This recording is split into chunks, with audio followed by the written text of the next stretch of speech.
तो अब बढ़ेंगे खबरों में आगे और बात करेंगे सीएम योगी का जो दौरा आज गोरखपुर का बताया जा रहा है, जिसके बाद से वो आजमगढ़ के लिए रवाना होने वाले थे। सीएम योगी का आज आजमगढ़ दौरा है और आज आजमगढ़ में विकास कार्यों की समीक्षा करने के लिए सीएम पहुंचे हुए हैं। तो गोरखपुर और आजमगढ़ लिंक परियोजना की समीक्षा करने के लिए सीएम योगी का ये दौरा बताया जा रहा है। 2 तहसीलों के 41 गांवों को जोड़ने का काम करेगी लिंक रोड। सीएम के आगमन की तैयारियों में प्रशासन जुटा हुआ है, तो अधिकारियों के साथ डीएम ने समीक्षा बैठक भी की है। तो आजमगढ़ की ये खबर हम आपको बता रहे हैं, जहां पर सीएम योगी आदित्यनाथ आज समीक्षा के लिए वहां पहुंच रहे हैं और ये दौरा बेहद अहम माना जा रहा है, क्योंकि लिंक रोड जो बताई जा रही है गांव को जोड़ने का काम करने वाली है, उसकी समीक्षा के लिए आज सीएम योगी आजमगढ़ पहुंचने वाले हैं। तो 2 तहसीलों के 41 गांवों को जोड़ने का काम करेगी लिंक रोड और इस लिंक रोड की समीक्षा करने के लिए, जो लिंक रोड की जो परियोजना बताई जा रही है उसकी समीक्षा करने के लिए आज गोरखपुर से आजमगढ़ पहुंच रहे हैं सीएम योगी। तो सीएम योगी का आज का ये दौरा बेहद अहम आजमगढ़ वासियों के लिए।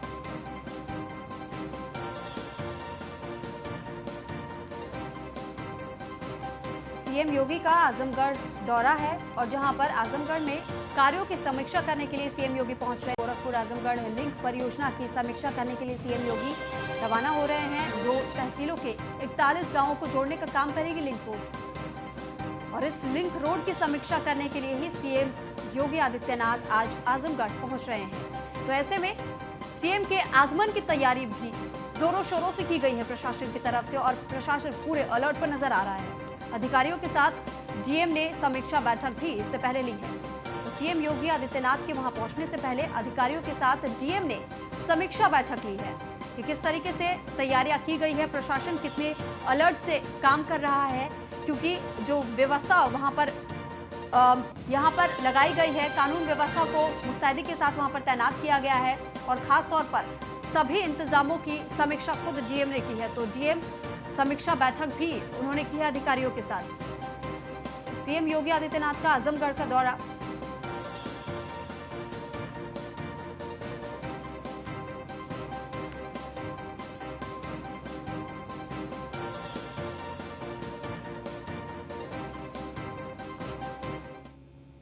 खबर सीतापुर से है, जहां पर सपा की साइकिल रैली पर रोक लगाई गई है। पुलिस ने सभी नेताओं को नजरबंद किया है। लहरपुर विधानसभा क्षेत्र में ये रैली होनी थी और जिसके बाद से पुलिस को जैसे इस बात की जानकारी मिली कि सपा की तरफ से ये रैली होनी है, उस दौरान ही इस रैली को रोक दिया गया है। तो पूर्व विधायक, पूर्व सांसद, चेयरमैन सभी नजरबंद कर दिए गए हैं। सीतापुर की एक खबर हम आपको बता रहे हैं, जहां पर पूर्व विधायक, पूर्व सांसद को नजरबंद किया गया है। तो ये सीतापुर की खबर हम आप तक पहुंचा रहे हैं। सपा की साइकिल रैली होनी थी जिस पर अब रोक लगा दी गई है। पुलिस ने सभी नेताओं को नजरबंद किया हुआ है। लहरपुर विधानसभा क्षेत्र में ये रैली होनी थी और लहरपुर विधानसभा क्षेत्र में जो रैली होनी थी समाजवादी पार्टी के कार्यकर्ताओं की तरफ से, लेकिन ये रैली होने के ठीक पहले ही जैसे ही इस मामले की जानकारी पुलिस तक पहुंची तो पुलिस ने इस रैली को रोकने का कार्य किया और पूर्व विधायक, पूर्व सांसद, चेयरमैन को सभी को नजरबंद कर दिया गया है पुलिस की तरफ से। तो सीतापुर की खबर हम आपको बता रहे हैं, जहां पर सपा की साइकिल की रैली होनी थी और इस रैली को रोकने का काम किया है पुलिस ने।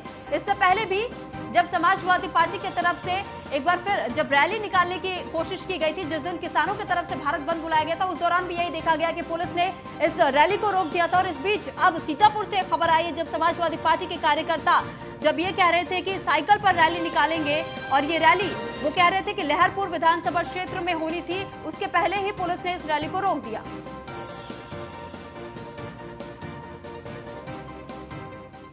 तो नोएडा में किसानों का अब कोरोना टेस्ट होने जा रहा है। चिल्ला बॉर्डर पर किसानों का कोरोना टेस्ट किया जाना है। प्रदर्शन कर रहे किसानों को मास्क बांटे जाएंगे। तो ये खबर सामने आई है कि नोएडा के जो चिल्ला बॉर्डर पर किसान इस वक्त मौजूद है, उनका कोरोना टेस्ट किया जाएगा। इस बीच में ऐसी खबरें भी सामने आई थी जब कुछ किसानों की तबीयत अचानक से बिगड़ गई थी। उनके बीच में ऐसी आशंका जताई जा रही थी कि शायद इनके बीच में अब संक्रमण फैलने का खतरा मंडरा रहा है, जिसके वजह से अब प्रशासन की तरफ से एक कदम उठाया गया है और कहा जा रहा है कि जो चिल्ला बॉर्डर पर किसान धरने पर इस वक्त बैठे हुए मौजूद है इस वक्त, तो उनका कोरोना टेस्ट कराया जाएगा और साथ ही साथ कोरोना टेस्ट कराने के साथ जो प्रदर्शन कर रहे किसान हैं, उन्हें मास्क बांटने का काम भी प्रशासन की तरफ से यहां किया जा रहा है। तो नोएडा की खबर हम आपको बता रहे, जहां पर चिला बॉर्डर पर जो किसान इस वक्त मौजूद है, उन किसानों का कोरोना टेस्ट होने की बात सामने आई है। उनका कोरोना टेस्ट होने जा रहा है, क्योंकि इस बीच ही खबर यह भी आई थी कि कई ऐसे किसान हैं जिनकी तबीयत अचानक से बिगड़ गई थी। उन्हें हल्के बुखार की शिकायत मिल रही थी और साथ ही सर्दी जुकाम की शिकायत भी कई किसान कर रहे थे, जिसके तहत प्रशासन ने कदम उठाया और कोरोना संक्रमण उनके बीच ना फैले, इस वजह से कहा गया है कि इन किसानों का कोरोना टेस्ट करवाया जाएगा। तो इस पर अधिक जानकारी के लिए निशांत शर्मा हमारे साथ फोन लाइन पर जुड़ चुके हैं, जो ब्यूरो चीफ है। तो निशांत, सबसे पहले हम आपसे जानना चाहेंगे, चिला बॉर्डर पर जो किसान मौजूद है, उनका कोरोना टेस्ट करने की बात कही जा रही है।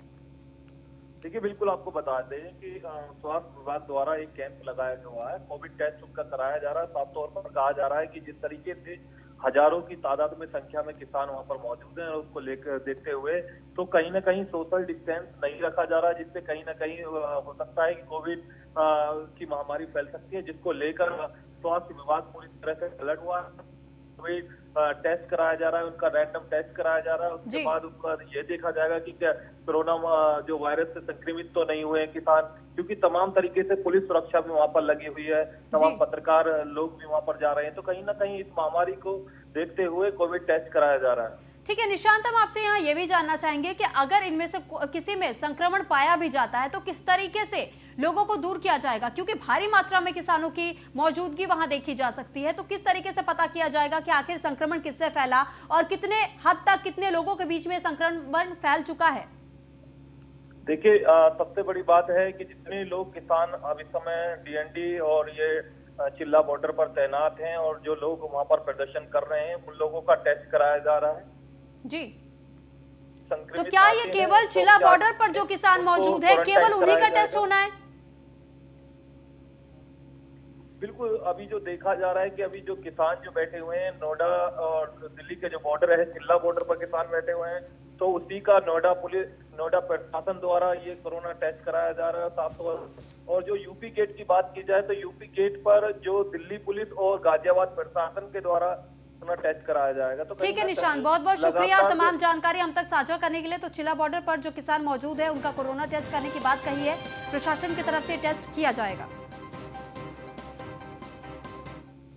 खबर मेरठ से है, जहां पर अतिक्रमण हटाने गई पुलिस के साथ ही धक्का मुक्की की गई है। तो हाईकोर्ट के आदेश पर अतिक्रमण हटाने गई थी पुलिस और नगर निगम की टीम। तो बिना मानकों के बने निर्माण को ध्वस्त करने के आदेश जारी किए गए थे हाईकोर्ट की तरफ से। ध्वस्तीकरण करने पर मार्केट के लोगों ने हंगामा काटना शुरू कर दिया। तो दरअसल पुलिस अपना काम करने गई हुई थी, जिसके बाद से हंगामा काट दिया वहां के लोगों ने। जेसीबी चलने से नुकसान ज्यादा हो रहा है। यहाँ आने के बाद अधिकारियों ने हमको बताया कि इस बाजार के अध्यक्ष, महामंत्री और अन्य व्यापारी, गणमान्य व्यापारी से कल उनकी वार्ता हुई थी। उसी क्रम में आज यह अभियान उन्हीं को सहयोग लेकर चलाया जा रहा है। लेकिन कुछ चीज़ें गलत होने की वजह से व्यापारी में भ्रम की स्थिति पैदा हुई और इसीलिए हमने नगर आयुक्त महोदय, सिटी मजिस्ट्रेट महोदय और सीओ साहब से बैठ के क्रम तय किया है। और उसमें जैसे कुछ लोगों का ऊपर का शेड गिरा दिया गया, जबकि पूर्व में भी नगर निगम से ये बात तय हो चुकी थी व्यापारियों की कि दुकान के आगे 3 फुट का शेड और नाली के ऊपर 2.5 फुट का जाल। तो इसी क्रम को हमने आज यहाँ कहा है व्यापारियों से। व्यापारियों को इस बात से आपत्ति थी कि जेसीबी से तोड़ने पे उनकी दुकानें हिल रही हैं या नुकसान हो रहा है। बढ़ेंगे खबरों में आगे और बात करेंगे बुलंदशहर की, जहां पर दबंगों की दबंगई सामने आई है। 4 दबंगों ने एक युवक को जमकर पीटा है। शराब के नशे में विवाद हुआ था। पिटाई की वारदात सीसीटीवी कैमरे में कैद हुई है। पुलिस ने 4 दबंगों को इस पूरे मामले पर गिरफ्तार भी किया है। तो शराब के नशे में विवाद बताया जा रहा है, जिसकी पिटाई की घटना सीसीटीवी कैमरे में कैद हुई है। कि ये घटना दीपावली के दिन की है, 14 नवंबर की। इसमें अमित नाम का एक युवक चवन विहार, गोकुल विहार, समीपवर्ती कॉलोनियाँ हैं, वहाँ से गुजर रहा था। संभवतः जैसा आरोप है, शराब पिए हुए था। उस स्थान पर इसका कुछ लोगों के साथ विवाद हुआ, धक्का मुक्की हुई, खींचतान हुई, जैसा कि वीडियो में दिखाई भी दे रहा है। उसके पश्चात इसकी प्रतिक्रिया में ये युवक अमित कुमार गया, अपने साथियों को बुलाकर लाया और जिससे इसका विवाद हुआ था, धर्मवीर शर्मा उसके घर पहुंचा और उसके घर पहुंचकर उसके साथ मारपीट की। धर्मवीर शर्मा के द्वारा आरोप लगाते हुए अभियोग पंजीकृत कराया गया है। उस अभियोग में विवेचना प्रचलित है। इस संबंध में मैं स्पष्ट करना चाहूँगा कि जैसा समाचार में दिखाया जा रहा है कि दलित युवक की पिटाई, दलित उत्पीड़न, ऐसी वास्तविकता कुछ भी नहीं है, क्योंकि युवक ने स्वयं स्वीकार किया है कि दोनों पक्ष अपरिचित थे। जब अपरिचित थे, जाति की भी जानकारी एक दूसरे पक्ष की नहीं थी कि ये तो बुलंदशहर की ये घटना हम आपको बता रहे हैं जहां पर शराब के नशे में विवाद हुआ था दो पक्षों में और दोनों पक्षों में जमकर पिटाई हुई है। तो पिटाई की ये तस्वीर भी सीसीटीवी कैमरे में कैद हुई है। पुलिस ने 4 दबंगों को गिरफ्तार किया है। बुलंदशहर की एक खबर जहां पर दबंगों की दबंगई सामने आई है। तो 4 दबंगों ने एक अकेले युवक को जमकर पीटा है। तो बुरी तरीके से इस युवक को पीटा गया है और इस वारदात की जो खबर अब सामने आई है, अब इसका एक वीडियो भी जो सीसीटीवी कैमरे की मदद से निकाला गया है। इस पर अधिक जानकारी के लिए अशोक कुमार हमारे संवाददाता हमारे साथ फोन लाइन पर जुड़ चुके हैं। अशोक, हम आपसे जानकारी चाहेंगे कि बुलंदशहर से जो खबर सामने आई है दबंगों की यह हरकत कि उन्होंने 4 दबंग जो बताए जा रहे हैं, एक युवक को उन्होंने पीटा है, सीसीटीवी कैमरे में पूरी वारदात कैद हुई है। इस पर पुलिस का क्या एक्शन देखा गया? जी, आपको बता दूं ये मामला बुलंदशहर के खुर्जा नगर का है। जो दलित युवक है, जो जिम संचालक है, किसी बात को लेकर इसमें तूल पकड़ गए तो 4 से 5 लोग है इसे युवक को मारते पीटते हुए दिख रहे हैं, जिसका सीसीटीवी फुटेज के आधार पर पुलिस ने इसके चिन्हित कर रही है और 4 दबंग लोगों को गिरफ्तार भी कर लिया है और पूछताछ कर रही है। पर मामला करीबन 1 महीना पुराना बताया जा रहा है। जो वीडियो वायरल होने के बाद में पुलिस प्रशासन जागा है। अब देखना ये होगा कि पूछताछ के उपरांत की घटना जो बताई जा रही है, लूट के इरादे से युवक को बंधक बनाया था। बंधक बनाने के दौरान में मारपीट करते हुए ये वीडियो में दिख रहे हैं। पुलिस दावा कर रही है पूरे मामले को छानबीन करी जा रही है और 4 लोगों को इस मामले में गिरफ्तार कर लिया गया। जी ठीक है, बहुत बहुत शुक्रिया अशोक आपका तमाम जानकारी हम तक साझा करने के लिए। तो अभी तक इस विवाद का पता नहीं चल पाया है कि आखिर किस विवाद को लेकर के इन दोनों पक्षों में ये पिटाई की जो वारदात बताई जा रही है, ये जो घटना घटी, ये क्यों हुआ और दबंगों ने क्यों इस युवक की पिटाई की। इस बात का खैर कोई स्पष्टीकरण अब तक सामने नहीं आया है। बुलंदशहर की खबर हम आपको बता रहे थे जहां पर पुलिस ने इन 4 दबंगों को अब गिरफ्तार कर लिया है। तो खबर मेरठ से है जहां पर जाम से मुक्ति दिलाने के लिए सड़कों पर उतरी है नगर निगम की टीम। तो अवैध अतिक्रमण करने वालों के खिलाफ नगर निगम ने कार्रवाई की है। भगत सिंह मार्केट में चलाया है अतिक्रमण हटाओ अभियान और नगर निगम की टीम की कार्रवाई से व्यापारियों में रोष भी देखने को मिला। संयुक्त व्यापार संगठन के कार्यकर्ताओं की सिटी मजिस्ट्रेट से नोकझोंक भी हुई। संयुक्त व्यापार संगठन कर रहा है नगर निगम की टीम के साथ मीटिंग। तो अब भी मीटिंग ये जारी बताई जा रही है। ये जो भगत सिंह मार्केट है, यहाँ पर काफ़ी अतिक्रमण की स्थिति बनी हुई थी। इसी के संबंध में माननीय उच्च न्यायालय के आदेश भी हुए हैं, जिसके अंतर्गत आज यहाँ पर अतिक्रमण हटाने की कार्रवाई की जा रही है। पहले भी कई बार इसमें डेट लगाई गई। 7 तारीख को इसमें अंतिम समय देकर यहाँ के सभी व्यापारियों से बातचीत कर डेट लगाई गई थी, लेकिन उस दिन पुनः व्यापारियों के द्वारा 2 दिन का समय मांगा गया। 2 दिन की अवधि 9 तारीख को ख़त्म हो गई थी। आज 10 तारीख को यहाँ पर अभियान चलाया जा रहा है। जो विरोध है उसके संबंध में यहाँ के व्यापारियों के साथ बैठ के वार्ता की गई। उनकी जो भी उचित बात है उसको सुना गया कि किसी भी प्रकार से किसी का कोई गलत जो तरीके से दुकान को ना तोड़ा जाए, लेकिन जहाँ जहाँ पर भी अतिक्रमण है उसके संबंध में प्रशासन भी और नगर निगम भी पूरा सख्त है। जो भी नालियाँ हैं, नालियों के ऊपर अतिक्रमण किया गया है, चाहे वो छज्जे बनाकर हो, चाहे वो पक्की स्लैब लगाकर हो, चाहे वो बाहर बढ़ाकर अलमारियाँ लगाकर किया गया हो। इसके लिए अभी जो है हमारी टीम यहाँ पर बनी हुई है। सभी व्यापारियों को भी इसमें निर्देशित कर दिया गया है तत्काल इसको अभी अपने सामान को हटवा लें और अतिक्रमण को हटाने की कार्रवाई इमीडिएटली शुरू कर दें। और अगर ये खबर मथुरा से है जहां 8 महीने तक नाबालिग से रेप करने की घटना सामने आई है। पड़ोसी युवक ने रेप करने की घटना को अंजाम दिया था। नशीला पदार्थ पिलाया गया था किशोरी को और नशीला पदार्थ पिलाकर ही अश्लील वीडियो तक बनाया गया है किशोरी का। तो ब्लैकमेल कर किशोरी के साथ ये युवक लगातार रेप कर रहा था 8 महीने तक। पुलिस ने आरोपी को गिरफ्तार कर अब जेल भेज दिया है। आरोपी के एक साथी से भी पूछताछ जारी है। हाईवे पर सायंकाल एक 16 वर्षीय किशोरी के द्वारा शिकायत दर्ज कराई गई कि उसके साथ एक पड़ोस के युवक जो पूर्व से उससे परिचित थे उनके द्वारा विगत लगभग 10 माह से उसका शारीरिक व मानसिक शोषण किया गया, उसके साथ दुराचार किया गया। इसमें अन्य उनके साथी तो इस पर अधिक जानकारी के लिए हमारे संवाददाता गगन पंडित मथुरा से हमारे साथ जुड़ चुके हैं। गगन, हम आपसे जानना चाहेंगे कि आखिर इस खबर की जानकारी पुलिस प्रशासन को और परिजनों को कब लगी कि 8 महीने से इस किशोरी के साथ रेप किया जा रहा था? मैं बता दूं, कल शाम को जो पीड़िता और पीड़िता का परिवार जो है थाना हाईवे क्षेत्र पहुंचा। वहां जाकर इसकी तहरीर देने के बाद संबंधित थाना पुलिस ने जो है पीड़िता को मेडिकल के लिए भेजा। मेडिकल के भेजने के उपरांत जो है रात में ही जो मुख्य आरोपी है उसको गिरफ्तार किया गया। गिरफ्तार करने के बाद ये सामने खुलासा हुआ। पीड़िता का कहना है कि नशीला पदार्थ खिलाकर उसके साथ दुष्कर्म किया गया। दुष्कर्म करने के बाद उसके अश्लील वीडियो बनाई गई। वीडियो के दम पे लगातार 8 से 10 माह तक मुख्य आरोपी जो है दुराचार करता रहा। जी ठीक है, बहुत बहुत शुक्रिया गगन आपका ये तमाम जानकारी हम तक पहुंचाने के लिए। तो नशीला पदार्थ खिला पिलाकर अश्लील वीडियो भी बनाया गया किशोरी का और उसके बाद ब्लैकमेल कर किशोरी के साथ 8 महीने तक ये युवक ऐसे ही रेप करता रहा किशोरी के साथ। तो बीते शाम को इस घटना की जानकारी पुलिस को दी गई, जिसके बाद से पुलिस ने आरोपी को गिरफ्तार कर लिया गया। तो बताया जा रहा है कि ये आरोपी उस किशोरी के घर के बिल्कुल पड़ोस में रहता था।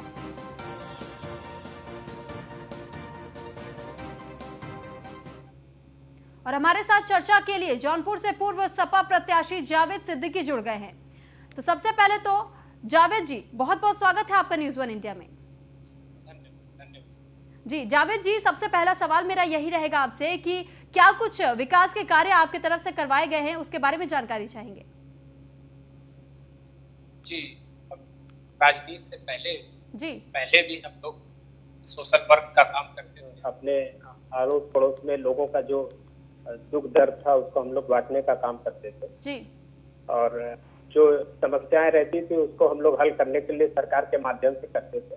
समाजवादी से जुड़े हुए हैं, छोटे से कार्यकर्ता, मगर जब भी किसी चीज की जरूरत को लगती थी उनके कंधे से कंधा मिलाकर खड़े रहते।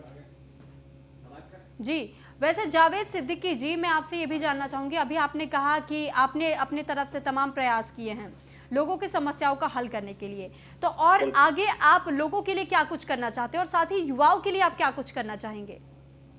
बिल्कुल, अगर 2022 में सरकार बनती है जी तो युवाओं के लिए रोजगार के लिए हम माननीय राष्ट्रपति जी जो भी योजना लाइन हम लोग युवाओं को काम करेंगे और उनको पीओ में अंदर करेंगे। जी जावेद जी, समाजवादी पार्टी का दबदबा इस वक्त बनता हुआ नजर आ रहा है। क्या लगता है कि 2022 के चुनाव में आप जीत दर्ज करा पाएंगे?